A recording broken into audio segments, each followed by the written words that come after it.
Two things I want to talk about this week, kind of a positive and a negative. The negative is Firewalk Studios is being shut down. As of, I believe, November 1st, Sony is closing the studio behind Concord. Now, we've all talked about the failure of Concord, and we've all analyzed that over and over again, but now that Firewalk Studios is now officially shutting down, I feel like it's interesting to look at, like, what have we learned here? Or really, what has Sony learned here? Because the reports are like over $200 million down the drain, hundreds of employees, livelihood, jobs, time wasted working on this thing. The game only lasted, 2 weeks? So while, yes, creatives make their own decisions and stuff like that, but I'm just curious to see, is there any accountability for, the executives that kept thinking this was a good idea and kept pushing it down the pipeline, greenlighting it with seemingly, without really focus testing it or anything? Because the response to, the launch of the game was so tepid, from, the people who are mad at the game for culture reasons to people who just played it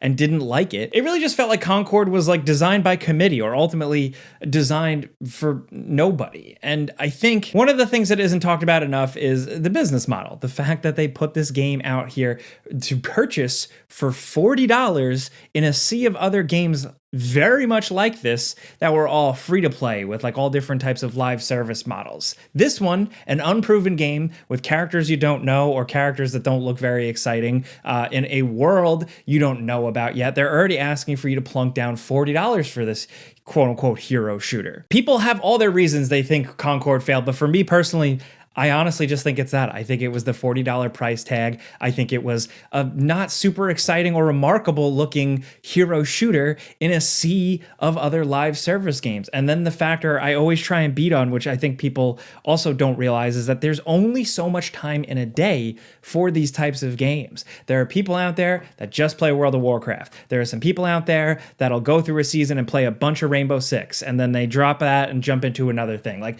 There's only so much room for one of these live service obsessions. I say this as somebody who doesn't play any of them, but have plenty of friends that are Destiny weirdos or World of Warcraft players and stuff like that. You can't play a bunch of these games at once. So all these companies, and Sony specifically, with them being upfront about how much they're investing into trying to get a live service hit on their hands, they're chasing something that I feel like is slowly kind of dissipating. People are just going to hunker down and play what they like, and I think a lot of those things, the way some of those games hit, is lightning in a bottle, and you can't just will another one out of existence. There's a bajillion reasons why people are hooked playing one singular game for months and months and months, and there's a variety of reasons why. Fun factor, your other friends play it, the amount of depth, the fact that maybe it launched and it wasn't great, but years and years of community feedback have helped kind of hone it into a good game. All of those things are unique, special circumstances, and I just think it's hard for another game to crack into that market at this point. And then you just have the weird ones that slip in, like Helldivers 2. I feel like Sony was caught off guard with how people really, really embraced Helldivers 2, especially at launch. With servers and everything, it was almost like they weren't ready for it. Meanwhile, they were over in this corner just pumping tons of money and years into Concord. So that's the other thing I want to talk about in terms of what we have learned here. I actually think Jason Schreier from Bloomberg makes an interesting point in an article he made about Firewalk Studios closing, but also the fact that there's a growing trend of team sizes being the problem. Part of the reason why it seems like Concord was so expensive to make was because Sony wrangled up a team of seasoned developers. Seasoned developers, people who've been working in the field and have been proven for a long time, costs a lot more money. So to have a team that is expensive and big will be a massive drain. Jason Schreier, and I've seen a lot of developer people talk about this, is that that big team size is just becoming such a turnoff. Some studios out there are proving that you can build a game that is still big, but with a smaller team. It's all about the tech, the organization, the leadership, the mindset, the budget, of course, so many different factors, but really it's just the big publisher model that seems to be really turning some game makers off, where it's like a Ubisoft game where there's 80 different Ubisoft studios across multiple countries working on one game, and there's so many communication differences and back and forths that it takes so long and it makes the games so expensive to make. And you see the trend of smaller teams happening. How many studios in the last 3-4 years? Have you heard about closing down and then some of those veterans or studio heads from that studio going off and founding their own thing? Usually a smaller thing. Most recent example, like off the top of my head, is Ken Levine. Ken Levine, of course, the BioShock creator, left Irrational, started a new studio, and is working on kind of another BioShock-esque thing, which I've gotten to see and I've gotten to play. Check out those videos if you haven't already, but like with a smaller team and not this big, massive 2K studio structure. But the interesting thing that's going to crop up and going to be more of a conversation, potentially, is that a lot of these smaller studios still need to rely on grunt work, and they potentially are going to be outsourcing a lot of that work to companies where they find cheaper labor. So it's almost like, and it's happened in so many other industries, from animation to manufacturing. It's like it's starting to possibly happen to gaming. I am not a socioeconomics person or like a business finance person or anything like that, but that's essentially like what I'm seeing, and I think the conversation around that is interesting, and I'm curious to see if it really is going to be a growing trend. The conversation for years and years, though, has just been games are getting really expensive to make, and it doesn't always amount to just a bigger, crazier, awesome game like it used to. I don't know, just thought it was an interesting conversation, so if you want to read the stuff I referenced, I linked that in the description down below. Now, before we keep going with this video, a word from the sponsor of today's video, Vessi. They've done it again. New sneaker drop. This time it is the Title sneaker. Rubber midsole, outsole, a cool gusseted tongue, a little extra customizable arch support, fun colors, but the most important thing is that this shoe and all of Vessi's shoes are 100% waterproof, essentially allowing you to get more adventurous, whether you're in the city, caught in the rain, or you're out in the woods, in the mud, especially this rainy fall season. They can get soaked, you wipe them right off, but they don't feel like a waterproof shoe. They keep your feet cool in the summer and warm in the winter. And for me, these have just been my dependable go-to. I have them by my back door whenever I'm ready to go outside, run around my dog, who is a complete mess, so this totally helps. But just having that little bit of freedom with a waterproof shoe, knowing you can step in a puddle, no problem, it makes a big deal. So whether you need a new sneaker for adventuring, working, whatever, they have all different shapes, colors, and sizes, and they're always adding stuff all the time, like the Title sneaker. So if you want to check it out, all you have to do is click the link in the description down below or head to vessi.com/onjake for an automatic 15% off your first purchase at checkout. There's a QR code here somewhere if you want to check it out, but again, it's vessi.com/onjake for 15% off your first purchase at checkout. And big thanks to Vessi for sponsoring these videos.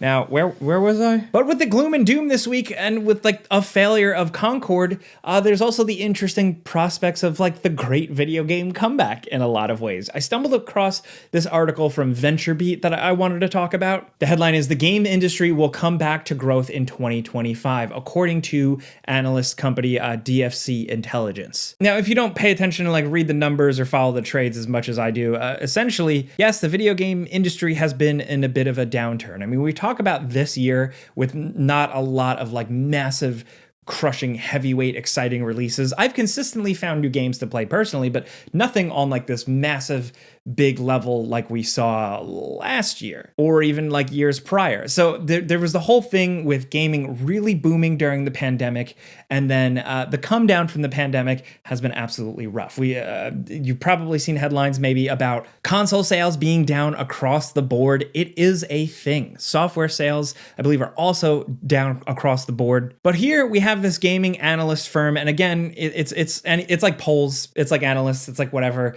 Who knows, really? But it's interesting to talk about because GamesBeat is reporting, and I quote, "According to DFC's findings, the video game industry will return to growth in 2025, and in fact, next year will be the beginning of a record period of growth." DFC predicts that gaming will surpass the record highs set during COVID-19 pandemic following the last 2 years of decline. It also predicts that consumers will continue to spend a lot on hardware, including consoles, PCs, and accessories. And out of all these, DFC predicts Nintendo will win the race for sales. Interesting, and a lot to unpack here because it sounds like a very bold prediction because yes, 2 years of decline. This report says, yeah, not only is it going to come back, but it's actually going to surpass the highs. And then not only that, it's just going to continue to set new records. That's a bold that's a bold bet, and I have no idea whether or not that's actually going to be a thing. The only thing I can speak to is on the ground and like being at events and speaking to industry people and developer people. There is kind of this, and I've mentioned this in some videos before, but there is kind of this mumbling, this murmuring that like 2025, 2026 is going to be like quote unquote a bloodbath. And by bloodbath, I don't necessarily mean layoffs. I just mean the amount of games essentially loaded up in the chamber waiting to be released. From what it sounded like to me is that like, the quiet years and the pandemic and stuff like that, and some teams chipping away at games for a really long time has led to sort of a buildup, so to speak, almost like a backup of games, all coming down to pipeline relatively in like the 2025, 2026 timeframe. And then of course, also the elephant in the room around that all these companies have to dance around, the inevitable release of Grand Theft Auto 6. Don't take that as gospel from me, because honestly, I don't know. I'm still pretty pessimistic with some stuff recently, and still, even despite all that, like I can't help but like hope for the best. I can't but help but like root for video games because I like talking about them and I want more to play. That's my bias. So we'll just have to wait and see. But if you want to read VentureBeat's reporting on that and DFC's findings overall, I'll link that in the description down below. I just think it's interesting that there's the possibility of a surge of video games coming back roaring, so to speak, in certain ways. But I'm curious to see what that really means, because there's so much more now in this day and age. I don't think it necessarily just means a bunch of new like first party Sony games or something like that. There's so much more. Of course, now there's so much like AAA game development we're seeing coming out of China and other Asian territories, as well as, of course, there's always going to be mobile. Mobile's always going to be a thing, and there's always probably going to be more free-to-play live service juggernaut things, or just Fortnite continuing to print money forever. I don't know. A lot of factors. I think a lot of it goes beyond just like our little gaming nerd news bubble, but we'll just have to wait and see. Those are the two things I want to talk about this week. If you're new here, every Wednesday, I find two news stories I find interesting and I dive deeper into them. On Game Ranks, on the Friday news show, I wrap up all the news. But here, I dive into two things I want to talk about a little bit more. But I also have a bonus thing I wanted to hit. It's just Black Ops 6. This is where I always throw in something a little fun at the end. Call of Duty Black Ops 6, the campaign is fun. I like Call of Duty campaigns. I've admitted it before, dude. I don't care what people say, but since Call of Duty 2, like the original, I've been playing the campaigns and loving them for what they are. Big, bombastic, fun, first-person shooter adventures. They're like Michael Bay movies. I know what I'm going to get. It's like a popcorn action thing. I play through it. It's not super long. It doesn't go on forever, but it's like a good, dumb meal. The Black Ops 6 campaign feels very much in line with Cold War's campaign. Of course, it's got Adler in it again, and it's just got a lot of fun espionage and good shootouts, but really, really good pacing, where some of the situations are just bouncing back and forth between a narrator and a cutscene, and then back into the game and back and forth, and then a different location or a different character's perspective.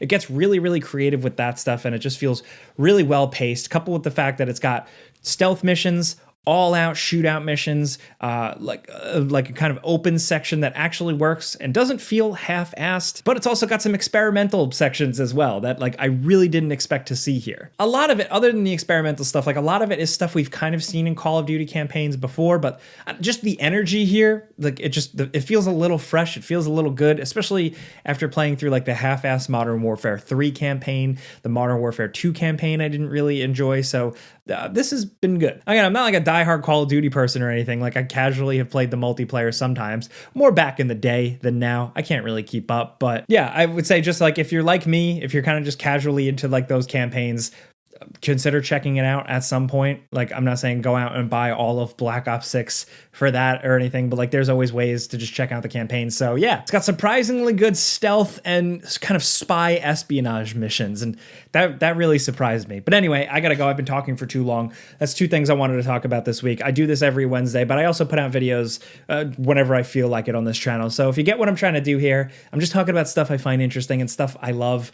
Clicking a like button helps me out. Thank you. But I'm looking forward to hearing what you think in the comments, from Firewalk closing and what Sony possibly have learned from this, but also the potential analyst findings that gaming might be on the up and up. Who knows? Let's talk about this stuff. Hit me up. But thank you for watching. I'm Jake Baldino. Subscribe because video games. Pizza's on me.